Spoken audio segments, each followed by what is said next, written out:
Imagine le ciel s'assombrissant, les étoiles apparaissant au-dessus du désert de Judée tandis que le destin de centaines d'hommes, de femmes et d'enfants se décide à l'intérieur de la forteresse de Masada. Le vent chaud et sec souffle entre les pierres, et le silence au sommet de la montagne n'est interrompu que par le lointain son des marteaux romains et les cris étouffés des légions en bas. Les zélotes observent l'ennemi implacable. La rampe géante, qui semble grandir chaque jour, s'approche de plus en plus de leurs murailles. La forteresse, construite à l'origine pour protéger un royaume, devenait maintenant une prison pour ceux qui y cherchaient refuge. Les murs massifs, qui avaient été pendant si longtemps un symbole de protection, se transformaient en leur dernier champ de bataille. Du côté romain, le général Lucius Flavius Silva, impassible, ordonne les préparatifs finaux. Il sait que la victoire est garantie. La rampe construite par ses hommes, un exploit d'ingénierie sans précédent, est presque prête. Maintenant, ce n'est qu'une question de temps. Silva marche parmi ses soldats, qui se préparent pour l'assaut final. Il peut sentir que la fin est proche. Pendant ce temps, à l'intérieur de Masada, Elisar Ben Yair, le leader zélote, fait face à ses partisans. Ses mots sont durs, mais pleins de détermination. Il sait qu'il n'y a plus moyen de résister. La force et le nombre des Romains sont écrasantes. Ses paroles résonnent dans les murs de la forteresse, incitant ses hommes à faire le choix le plus difficile de leur vie. Il parle de liberté, de dignité et de l'impossibilité de vivre sous le joug de Rome. Les Romains, à l'extérieur, se préparent à l'attaque. Des flèches sont empoisonnées, des pierres sont placées sur les lanceurs et les béliers sont élevés. Tout est prêt.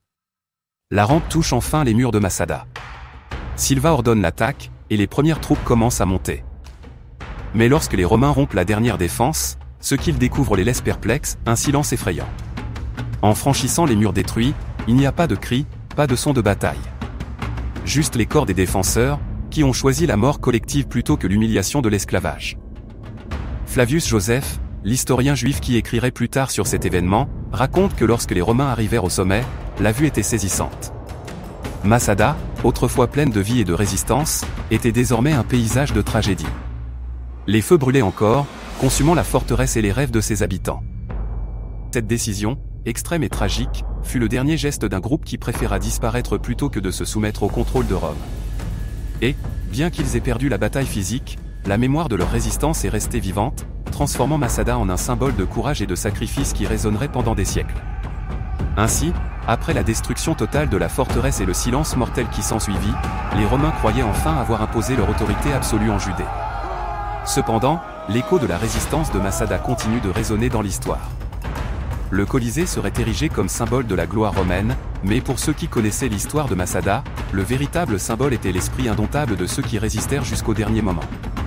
Maintenant, imaginez-vous là, marchant parmi les ruines de Masada, ressentant la poussière du désert sous vos pieds et la brise chaude du désert sur votre visage. La forteresse se tenant encore, comme un témoin silencieux d'une lutte désespérée. Parvenez-vous à entendre les voix du passé ? L'histoire de Masada ne se termine pas avec le silence de la forteresse. Elle demeure comme un écho, non seulement dans les ruines, mais dans l'âme d'un peuple. Le temps a passé, les pierres se sont usées, mais la mémoire des zélotes qui y sont morts n'a jamais disparu. Au fil des siècles, Masada s'est transformée en plus qu'un simple épisode de résistance. Elle est devenue un symbole de lutte pour la liberté, un cri silencieux contre l'oppression qui résonne bien au-delà des murs détruits. Aujourd'hui, en visitant Masada, beaucoup ressentent un poids indescriptible.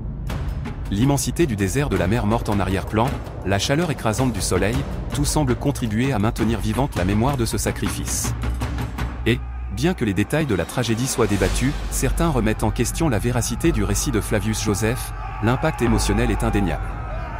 La lutte d'Elisar et de ses hommes contre un destin inévitable reflète la bataille éternelle de l'humanité pour la dignité et le choix, même dans ses moments les plus sombres. Dans les temps modernes, le serment militaire israélien a été prononcé, pendant de nombreuses années, au sommet de Masada, avec une déclaration puissante, Masada ne tombera plus. Ce serment symbolise la promesse de défendre la liberté et la nation, tout comme les zélotes l'ont fait lors de cette dernière nuit tragique. Bien que les temps soient différents, l'esprit de résistance à Masada continue d'inspirer des générations, rappelant que, parfois, la lutte la plus significative n'est pas celle que l'on remporte sur le champ de bataille, mais celle qui se déroule dans les cœurs et les esprits de ceux qui refusent de se rendre.